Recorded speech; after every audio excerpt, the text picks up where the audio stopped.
Hi friends, welcome to RRB and PSC exam makeover. നിങ്ങൾക്ക് ഈ ചാനലിൽ ജോയിൻ ചെയ്യണമെങ്കിൽ P S C general batch എന്ന് പറയുന്ന ടെലഗ്രാം ചാനൽ ജോയിൻ ചെയ്യാവുന്നതാണ്. പിന്നെ ടെലഗ്രാം കൂടുതൽ ഡീറ്റെയിൽസ് അറിയുന്നെങ്കിൽ 9946378937 എന്ന് പറയുന്ന നമ്പറിലേക്ക് കോൺടാക്റ്റ് ചെയ്യാവുന്നതാണ്. ഈ VFA bulk quality company board LTS ഈ എക്സാംസിന് വേണ്ടിയിട്ടാണ് നമ്മൾ പ്രിപ്പയർ ചെയ്യുന്നത്. 500 രൂപയാണ് കോഴ്സിൻ്റെ ഫീ വരുന്നത്. എല്ലാം PDF നോട്ട്സ് അടക്കം എല്ലാം പ്രൊവൈഡ് ചെയ്യുന്നതായിരിക്കും. എക്സാം തീരുന്നത് വരെ കോഴ്സ് അവൈലബിൾ ആയിരിക്കും. ഓക്കെ, 10th പ്രിലിംസിന് വേണ്ടിയിട്ട് പ്രിപ്പയർ ചെയ്യുന്നവർക്കും ജോയിൻ ചെയ്യാം. ഓക്കെ, നമുക്ക് ക്ലാസ്സിലോട്ട് കിടക്കാം. ചാപ്റ്ററിൻ്റെ പേര് പീലിയുടെ ഗ്രാമം എന്നാണ്. ഞാൻ ഇതിൻ്റെ ഒരു ചുരുക്ക രൂപം നിങ്ങൾക്ക് പറഞ്ഞു തരാം. നിങ്ങൾ ചാപ്റ്റർ ഞാൻ PDF ഇതിനകത്ത് ടെലഗ്രാം ഗ്രൂപ്പിനകത്ത് PDF ഇട്ടേക്കാം. ഞാനൊരു ചുരുക്ക രൂപം ഇപ്പം ഇവിടെ പറഞ്ഞു തരാം. ചേരി എന്ന് പറഞ്ഞാൽ വളരെ ജനസാന്ദ്രതയുള്ള ഒരു നഗര പാർപ്പിട മേഖലയാണ് ചേരി.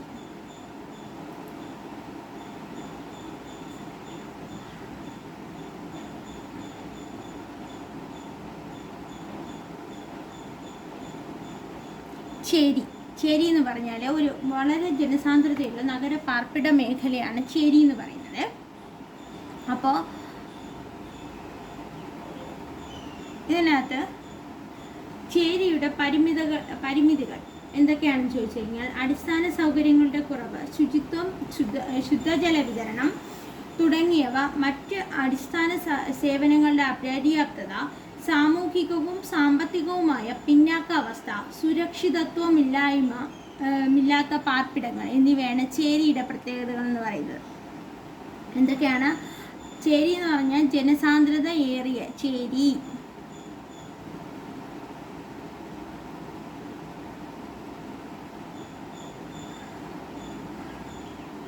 ചേരി എന്ന് പറഞ്ഞാൽ ജനസാന്ദ്രത ഏറിയ ഒരു മേഖലയാണിത്. അപ്പം ഇവിടെ ശുചിത്വം ഇല്ലായ്മ, അടിസ്ഥാന സൗകര്യങ്ങൾ കുറവായിരിക്കും, മറ്റ് അടിസ്ഥാന സൗകര്യങ്ങളുടെ അപര്യാപ്തത കുറവ്, സാമൂഹികവും സാമ്പത്തികവുമായ പിന്നാക്കാവസ്ഥ, ഇതൊക്കെയാണ് ചേരിയുടെ പ്രത്യേകതകളെന്ന് പറയുന്നത്. ഇനി നമ്മുടെ അതിഥി തൊഴിലാളികളായിട്ട് കേരളത്തിലേക്ക് എത്തുന്ന ഇതര സംസ്ഥാനങ്ങളെന്ന് പറയുന്നത് അസം, ജാർഖണ്ഡ്, അസം, ബീഹാർ, പശ്ചിമ ബംഗാൾ എന്നിവയാണ്. അസം, ബീഹാർ, ജാർഖണ്ഡ്, പശ്ചിമ ബംഗാൾ തുടങ്ങിയ സംസ്ഥാനങ്ങളിൽ നിന്നാണ് അതിഥി തൊഴിലാളികളായിട്ട് കേരളത്തിലേക്ക് എത്തുന്നത്.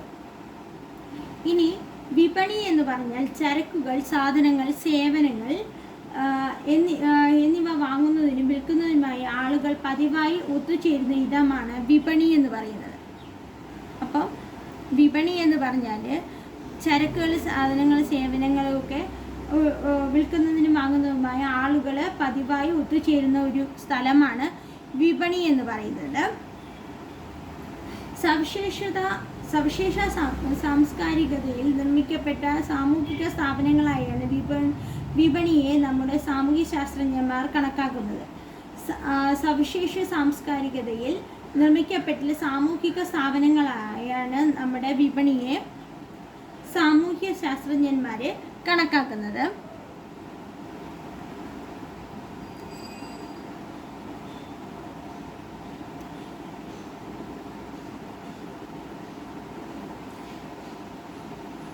അപ്പം ഇവിടെ വിപണിയെക്കുറിച്ചൊക്കെ പിള്ളേർക്ക് പറഞ്ഞു കൊടുക്കുന്നുണ്ട്. അതാണ്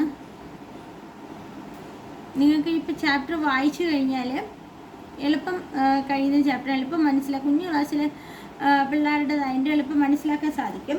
അപ്പോൾ ചരക്കുകൾ, സാധനങ്ങൾ, സേവനങ്ങൾ, കന്നുകാലികൾ എന്നിവയെ വാങ്ങുന്നതിനും വിൽക്കുന്നതിനുമായിട്ട് ആളുകൾ പതിവായി ഒത്തുചേരുന്ന ഒരിടമാണ് വിപണി എന്ന് പറയുന്നത്. സവിശേഷ സാംസ്കാരികതയിൽ നിർമ്മിക്കപ്പെട്ടുള്ള സാമൂഹിക സ്ഥാപനങ്ങളായാണ് വിപണിയെ സാമൂഹ്യ ശാസ്ത്രജ്ഞരെ കണക്കാക്കുന്നത്. ഉപഭോക്താക്കൾക്ക് ആവശ്യമായ സാധനങ്ങളും സേവനങ്ങളും ലഭ്യമാക്കുക വഴി സമൂഹത്തിൽ സാധന സേവനങ്ങളുടെ വിതരണവും ലഭ്യതയും ഉറപ്പുവരുത്താനെന്നത് വിപണിയാണ്. ഇനി എന്താണ് ആഴ്ചച്ചന്തകൾ?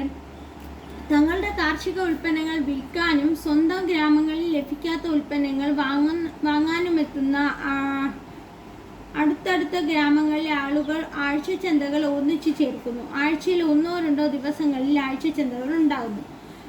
വരാന്ത വിപണികൾ. വിപുലമായ കുടിയേറ്റം നടന്നിട്ടുള്ള ഗതാഗത വാർത്താവിനിമയ സംവിധാനങ്ങളുടെ അഭാവമുള്ള സമ്പദ് വ്യവസ്ഥ വികസിച്ചിട്ടില്ലാത്തവ, വനമലപ്രദേശങ്ങളിൽ പ്രത്യേകിച്ച് ഗോത്ര ജനവിഭാഗങ്ങൾ താമസിക്കുന്നിടത്ത് വരാന്ത വിപണികൾ സാധനങ്ങളുടെ ക്രയവിക്രയത്തിന് സാമൂഹിക വ്യവഹാരങ്ങളുടെ മുഖ്യ സ്ഥാപനങ്ങളാണ്. തദ്ദേശവാസികൾ തങ്ങളുടെ കാർഷിക വനവിഭവങ്ങളുടെ വിൽപ്പനയ്ക്കായി വ്യാപാരികളെ സമീപിക്കുകയും അവിടെ നിന്ന് അവർ അവശ്യവസ്തുക്കൾ വാങ്ങുകയും ചെയ്യുന്നു. ഇതാണ് എന്തോന്ന് വരാന്ത വിപണി എന്ന് പറയുന്നത്. അന്തിച്ചന്തകൾ. എല്ലാ ദിവസങ്ങളിലും വൈകുന്നേരം തെരുവുകളിലാണ് അന്തിച്ചന്തകൾ ഉണ്ടാകുന്നത്. അപ്പോൾ ആഴ്ചച്ചന്തകൾ എന്ന് പറഞ്ഞാൽ തങ്ങളുടെ കാർഷികോൽപ്പന്നങ്ങൾ വിൽക്കാനും സ്വന്തം ഗ്രാമങ്ങളിൽ ലഭിക്കാത്ത ഉൽപ്പന്നങ്ങൾ വാങ്ങാനും എത്തുന്ന അടുത്തടുത്ത ഗ്രാമങ്ങളിലെ ആളുകൾ ആഴ്ചച്ചന്തകൾ ഒന്നിച്ചു ചേർക്കുന്നു. ആഴ്ചയിൽ 1-2 ദിവസങ്ങളിലാണ് ഈ ചന്തകൾ ഉണ്ടാകുന്നത്. വരാന്ത വിപണികൾ എന്താ? വിപുലമായ കുടിയേറ്റം നടന്നിട്ടുള്ള ഗതാഗത വാർത്താവിനിമയ സംവിധാനങ്ങളുടെ അഭാവമുള്ള സമ്പദ് വ്യവസ്ഥ വികസിച്ചിട്ടില്ലാത്തവ, വനമലപ്രദേശങ്ങളിൽ പ്രത്യേകിച്ച് ഗോത്രവർഗ ജനവിഭാഗങ്ങൾ ഉള്ള പ്രദേശങ്ങളിലെ ഈ വിപണികൾ ഉണ്ടാവാറുണ്ട്. അങ്ങനെ വരാന്ത വിപണി സാധനങ്ങളുടെ ക്രയവിക്രയത്തിന് സാമൂഹിക വ്യവഹാരങ്ങളുടെയും മുഖ്യ സ്ഥാപനങ്ങളാണ്. തദ്ദേശവാസികൾ തങ്ങളുടെ കാർഷിക വനവിഭവങ്ങളുടെ വിൽപ്പനയ്ക്കായി വ്യാപാരികളെ സമീപിക്കുകയും അവിടെ നിന്ന് അവർ അവശ്യവസ്തുക്കളെ വാങ്ങുകയും ചെയ്യുന്നു. അന്തിച്ചന്തകൾ. എല്ലാ ദിവസങ്ങളിലും വൈകുന്നേരങ്ങളിൽ തെരുവുകളിലാണ് അന്തിച്ചന്തകൾ ഉണ്ടാകുന്നത്. ഇനി നമുക്ക് അടുത്ത ചാപ്റ്ററിലോട്ട് പോകാം. ഞാനിങ്ങനെ പറഞ്ഞു പോകുന്നത് നിങ്ങൾ ചാപ്റ്റർ വായിച്ചു നോക്കാം. ഞാനിതിൻ്റെ PDF ഇട്ടേക്കാം കേട്ടോ.